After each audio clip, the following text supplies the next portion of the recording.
ভাগ্য আমায় নিয়ে করে কি খেলা, এ ভাগ্য আমায় নিয়ে করে কি খেলা, যেখানে আমি যাই দেখি অবহেলা, শুধুই অবহেলা, শুধুই অবহেলা। হা হা হা হো হো হো হা হা হা হো হো হো। দাদা, বর্তমান দিনে ছেলে বাবারা পোলট্রি ফার্মের মালিক আর মেয়ের বাবারা দোকানদার। যেমন পোলট্রি মুরগি 40-42 দিন মানুষ করে দোকানদারের কাছে বিক্রি করে দিতে হয়, তেমন বর্তমানে ছেলে বাবাদের ছেলে মানুষ করে মেয়ের বাবার কাছে বিক্রি করে দিতে হয়। দাদা, একটা নয় দুটো দুটো ছেলে আমার, ছোটো চার লেখাপড়া শিখলাম, বিয়ে দিলাম, চাকরি পেলো, সে বাবার ভাত দেওয়া ভয় সে কলকাতায় চলে গেল। বড় ছেলে তাকে লেখাপড়া শিখলাম, প্রাইভেট টিউশানি করে, তাকে বিয়ে দিলাম, সে বাবার ভাত দেওয়া ভয় সে আলাদা থাকে। তা দুটো দুটো ছেলের বাবা আমি, দুটো দুটো ছেলে বাবা হয়ে আমি কি করছি না, শ্মশানে মোড়া পড়াচ্ছি, শ্মশানে ডোমের কাজ করছি। এর থেকে বিষকে মরে যাবো অনেকে ভালো। তোর কথা আমার শুনতে হবে, তুই টিকটক করছি কেন বাড়িতে আসতে? ও বাবা রে, কোথায় গেলে কে এসে গেছে?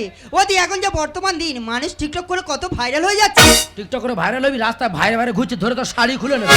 শাড়ি আমার খুলতে হবে না, ওই যে ভুবন বাতুকর তুমি দেখেছো? হ্যাঁ। কি এমন একটা বাদাম বাদাম গান করলো, কোটিপতি হয়ে গেল। এবার মানুষের কাছে জেনে দেয় একসঙ্গে রাস্তায় ভিক্ষা করে খাচ্ছে।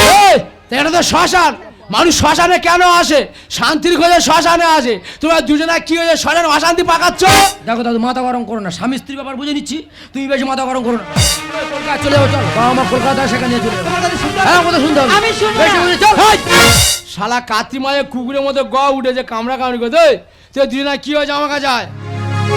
তুই তো দেখে মনে হয় নতুন বিয়ে কোথায় উঠতি বাজে ফুর্তি না করে গন্ডল পাকাচ্ছি কেন, কি হয়েছে? কি ওকে বলেছি টিকটক করতে হবে না? হ্যাঁ টিকটক করবো। এই যে ওই জন্য দুজনে বাড়িতে অশান্তি হচ্ছে। তুমি বাড়ি বউ টিকটক করবে, শরীরে 75 ভাগ দিয়ে গিয়ে টিকটক করবে, ইয়ং ছেলেরা কমেন্ট করবে, লাইক করবে, খুব ভালো লাগে। ও দাদু, হ্যাঁ। এইটা তো এখনকার ফ্যাশন। ফ্যাশনটা ফ্যাশন কেটে যায় না না, কিচ্ছু হবে না। ও দাদু ভাই, একটা কথা বলবো? বলো। তুমি কোনোদিন প্রেম করেছিলে? মায়ের জীবনে প্রেম করে নাকি দুটো বাচ্চা করে। ও মা গো, তুমি না খুব দুষ্টু আছো। হালকা মতো আছে বুঝলি? এই জানো দাদু ভাই, হ্যাঁ। এই তোমার নাতি না হ্যাঁ। আমাকে কোনো দিনের জন্য ভালোবাসে না। কেন? আমি কতবার করে বলছি, বলে এই দেখো শোনো না, হ্যাঁ। মানুষ এখন টিকটক করে কত কোটিপতি হয়ে যাচ্ছে, যাচ্ছে, ভাইরাল হয়ে যাচ্ছে। যাচ্ছে। এসো না দুই লোকে একটু টিকটক করি। হ্যাঁ। আমার তো কোনো কথা শোনে না, হ্যাঁ। আমার জীবনটা না পুরো হেলথ করে দিল। বিয়ের আগে তুমি মোটা ছিলে, বিয়ের পর তোমার হালকা করে দিয়েছে। ও নো, হালকা না হেল হেল বেল বেল বেল না হেল। বাট বাট এ বিচ্ছিরি প্রকৃতির মেয়ে। একবার একটা কথা বলেছিল, তোমার ঠাকুমার সঙ্গে প্রথম যখন আমার বিয়ে হয়, আমি শুধু আদর করে বলেছি, ওগো একটু আলু সিদ্ধ ডাল করো না। তা তোমার ঠাকুমা আলু সিদ্ধ আমার লঙ্কা দিয়েছে, আমি খাবো কেটা কুকুরে দিয়েছি, খেয়ে গ উঠে মরে গেছে। ও মা, সে কি? আমি তাতে কিছু বলেছি? না, না, না। স্বামীদের কন্ট্রোল করতে আছে, স্বামীদের মিলেমিশে সংসার করতে হয়, এটা হলো স্বামী স্ত্রীর নিয়ম। ও দাদু, তা তুমি শ্মশানে বলে বলে গল্প করছো? কি করবে কি? আর একটু আগে বাইক অ্যাক্সিডেন্টে হ্যাঁ। একটা ছেলে আর একটা মেয়ে তো মারা গেছে। এ বাবা, ওরা তো লাশ হয়ে শ্মশানে শুয়ে আছে। দেখো দেনি। এরপর যদি লাশ আসে, হ্যাঁ। তুমি কি একসঙ্গে গন্ডগোল করবে?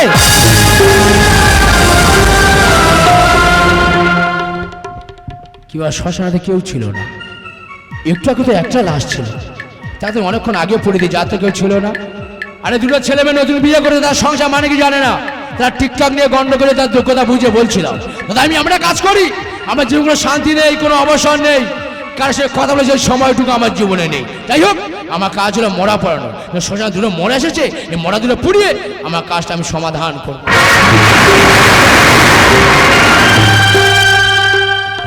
কি বাড়ি একটু আগে দিয়ে এদের সঙ্গে গল্প করছিলাম, তারা দুজনের লাশ, তাহলে আজকে আমি দুটো আত্মার সঙ্গে গল্প করছিলাম। আমার 25 বছর মরা পড়ানোর অভিজ্ঞতা, আরে বুঝতে পারলাম আমার স্মৃতিশক্তি হ্রাস পেয়ে গেছে। তাই তো আমার বিবেক আমাকে বলে যায়, অদিত চৌধুরী এবার তোর অবসর নেওয়া উচিত, এবার তোর অবসর নিতে হবে, তোর বয়স হয়ে গেছে, তোর স্মৃতিশক্তি হ্রাস পেয়ে গেছে।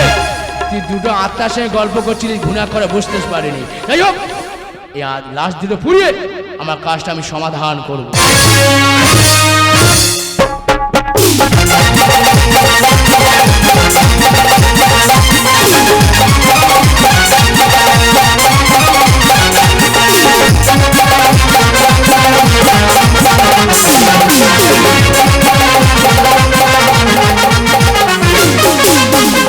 দেখতে দেখতে 25টা বছর কেটে গেল। 25 বছর আগে বাবার সঙ্গে ঝগড়া করে বিদেশে চলে গিয়েছিলাম, আর 25 বছর পর এই প্রথম বাড়িতে পা রাখলাম। আর ওদিকে আমার ছেলেটা স্কুলে পড়াশোনা করতে গিয়ে একটা মেয়েকে ভালোবেসে বিয়ে করে বাড়িতে নিয়ে এসছে। আমি ওর উপর রাগ করে ওকে ঘাড় ধরে বাড়ি থেকে বের করে দিলাম। 2 বছর কেটে গেল, ছেলেটা বাড়িতে আসেনি। তাই তো বাবার এখানে খুঁজে এলাম আমার ছেলেটা আমার বাবার কাছে এসছে কি না। কিন্তু বাড়িতে তো এলাম, বাবাকে তো দেখতে পাচ্ছি না। বাবা বাবা বাবা কিভাবে খোকা এতদিন পর তোর বাবার কথা মনে পড়লো? ওই তোকে দেখে আমি শান্তি পেলাম। এতদিন পর আমার খোকা আমাকে মনে করেছে। আচ্ছা, হঠাৎ এতদিন পর তোর বাবার কথাটা মনে পড়লো? বলছি বাবা, তোমার নাতি তোমার এখানে এসছে? আমার নাতি? হ্যাঁ। 25 বছর আগে চলে গেছিস, বাবাকে একবারে খোঁজ নিসনি। কবে নাতির জন্মগ্রহণ করলো সেটা আমি জানি না।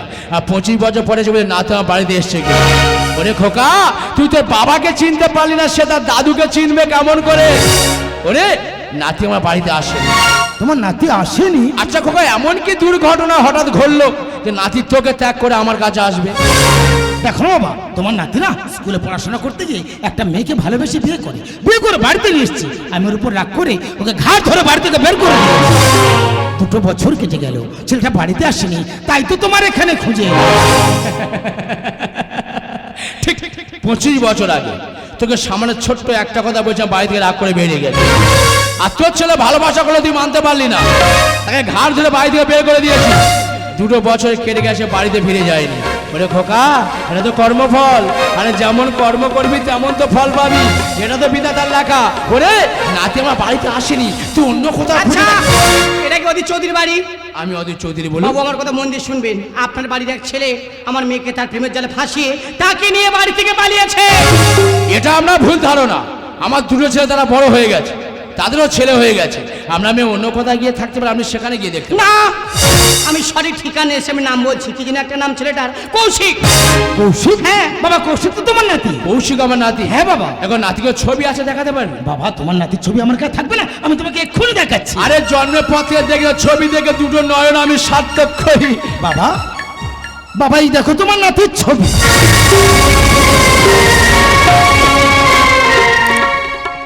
বাবা বাবা, তুমি চুপ করে আছো কেন? বলো না বাবা, তুমি চুপ করে আছো কেন? তুমি তোমার নাতিকে দেখেছো? বলো না বাবা, তোমার নাতি কোথায়? শ্মশানে। আমার নাতিকে আমি শ্মশানে দেখেছি। কি আশ্চর্য, আপনার নাতিকে শ্মশান দেখেছি? আরে বাবা, আপনার নাতি তো আমার মেয়েকে নিয়ে পালিয়েছে, তাহলে নিশ্চিত আমার মেয়েকে আপনি দেখেছেন। দাঁড়ান বাবু, আমি ছবি দেখাচ্ছি, দেখুন তো এই মেয়েটা ওর সঙ্গে শ্মশানে ছিল কি না। এরা 2 বাইক অ্যাক্সিডেন্টে মারা গেছে।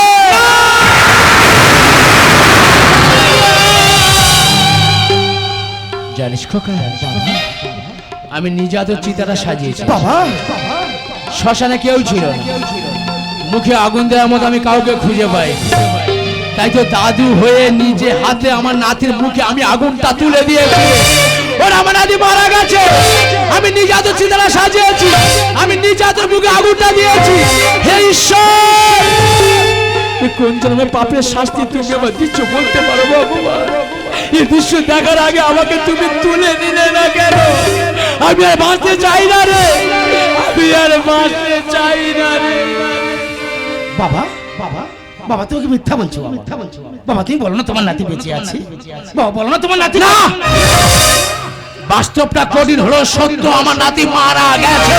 হে ঈশ্বর, তুমি আমার কোন পরীক্ষায় ফেললে? তবে কি এটাই আমার ভাগ্যে লেখা ছিল? সবকিছু ভাগ্যে দোষ দিলে হয় না, আগে ভাগ্যকে না দোষ দিয়ে দেখুন নিজে কত বড় দোষ করে বসে আছে। আমি প্রমাণ করে দিচ্ছি নাকি আপনার বাবা অদিত চৌধুরী আপনাকে লেখাপড়া শিখে মানুষ করেছেন, আপনি চাকরি পেয়েছেন, কলকাতায় আছেন, এসে বাড়ির মধ্যে আছেন। আপনার বাবার জায়গায় এসে বাড়ির মধ্যে হলো না, কোথায় হলো না? শ্মশানে। এটা কি ভাগ্যের দোষ? আপনি ভেবেছিলেন আপনার ছেলেকে নিয়ে আপনি সুখে থাকবেন, কি করলেন? ছেলেকে স্কুলে পড়ালেন, ছেলে কি করলো? বড় হলো, চাকরি পেলো, আপনাকে না জানি আপনার ছেলে বিয়ে করলো, আপনার রাগ হলো, তাকে আপনি ঘাট ধরে বের করে দিলেন। এটা কি ভাগ্যের দোষ? এটা ভাগ্যের দোষ নয়, এটাই হলো কর্মফল। বাবু, জীবনে যদি কাউকে ঠকান তাকে একদিন ঠকতে হয়। জীবনে যদি কাউকে কাঁদিয়ে থাকেন না, তাকে একদিন এইভাবে চোখের জল ফেলতে হয়। যেমন আপনি আপনার বাবাকে কাঁদিয়েছেন, আপনি আপনার বাবাকে ঠকিয়েছেন, আর আপনি কি করে ভাবলেন যে আপনার ছেলে আপনার ঠকাবে না? শিক্ষিত সমাজের মানুষ, আমরা সবাই সব কিছু জানি, জেনে আমরা ভুল করি, পাপ করি, বাবার প্রতি খারাপ ব্যবহার করি। খারাপ ব্যবহার করার আগে নিজেদের ব্যবহারটা নিজেরাই ঠিক করুন। আর একটাই কথা বলবো, এই পৃথিবীতে মায়ের মতো বড় জগৎ নেই, আর বাবার মতো ভালো যুক্তিদাতা নেই। আপনি বাবাকে হারিয়েছেন, মাকে হারিয়েছেন। আমি যদি প্রশ্ন করি আমার মেয়েকে আপনি ফিরে দেবেন না? কেন পারবেন না? উত্তরটা দিন বাবু, উত্তরটা দিন। আমি চলে যাচ্ছি বাবু, একটা বড় সম্পর্কের বোঝা নিয়ে আপনার বাড়িতে এসেছিলাম। সম্পর্কটা শুরু করতে পারিনি গো, সম্পর্কটা শেষ হয়ে গেছে। ওর মেয়েটা যেদিন আপনার নাতির সঙ্গে প্রেম করেছিল আমি জানতাম, কিন্তু আমি কিছু বলিনি। কেন বলেন তো? যদি কিছু করে বসে সেই ভয়ে। আমার মেয়েটা স্কুল থেকে বাড়ি এসেছিল, আমার মেয়েটা অনেক সাজতে ভালোবাসতো, অনেক খেলা করতে ভালোবাসতো। এই ব্যাগের মধ্যে ওর মাটির পুতুল, সাজের জিনিস, সোনা গহনা অনেক কিছু আছে। আমার তো দেওয়ার মতো কেউ নেই। আপনি যদি পারেন ওই সমাধিতে দিয়ে দেবেন। না, বলবেন না, এই বয়সে পাপের বোঝাটার মাথা চাপিও না, আমি সহ্য করতে পারি না। জানেন জানেন কারোর দোষ নেই, সব দোষ তো আমার। আমার রক্তটা ভালো ছিল না, তাই তো আমি সুসন্তান জন্ম দিতে পারিনি। তোমার রক্তটা ভালো হতো না, আমি সুসন্তান জন্ম দিতাম। মন করে সবাই দেখে, মন করে কেউ দেখে না। মুখের হাসিটা সবাই দেখে, অন্তরে কান্নাটা কেউ শোনে না। তাই দিন আমার কান্নাটা কোনোদিন শোনেনি, এরা আমার কান্নাটা কোনোদিন বোঝেনি। এরা সবাই স্বার্থপর, এরা সবাই স্বার্থপর। বাবা, তোর মতো সন্তান আমার বাবা বলে ডাকবে, তোর মতো সন্তান বাবা বলে ডাকলে বাবার নামটা কলঙ্কিত করা হবে। আমি তোকে একটাই কথা বলে যাচ্ছি, আমি মনে গেলে আমার স্পর্শ করবি না, আমার মুখে দিয়ে আগুন দিবি না। আমার স্বপ্ন ভেঙে গেছে, আমার আশার বাতিটা নিভে গেছে, আমার জীবনটা অন্ধকারে ঢেকে গেছে। বাবা, ভেঙে গেল আজ স্বপ্ন আমার, চারিদিকে নিরাশার অন্ধকার। কি নিয়ে বাঁচব আমি? ও ভালোবাসা করে হাহাকার, ও ভালোবাসা করে হাহাকার। ভেঙে গেল আজ স্বপ্ন আমার, চারিদিকে নিরাশার অন্ধকার। কি নিয়ে বাঁচব আমি? ও ভালোবাসা করে হাহাকার, ও ভালোবাসা করে হাহাকার।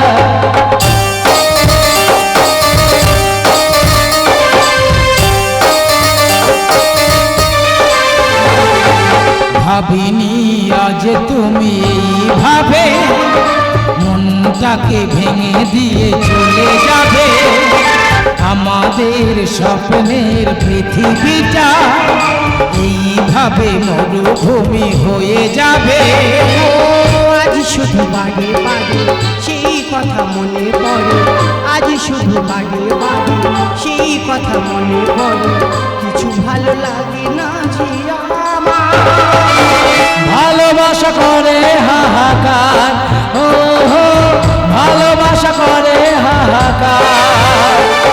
ভেঙে গেল আজ স্বপ্ন আমার, চারিদিকে নিরাশার অন্ধকার। কি নিয়ে বাঁচব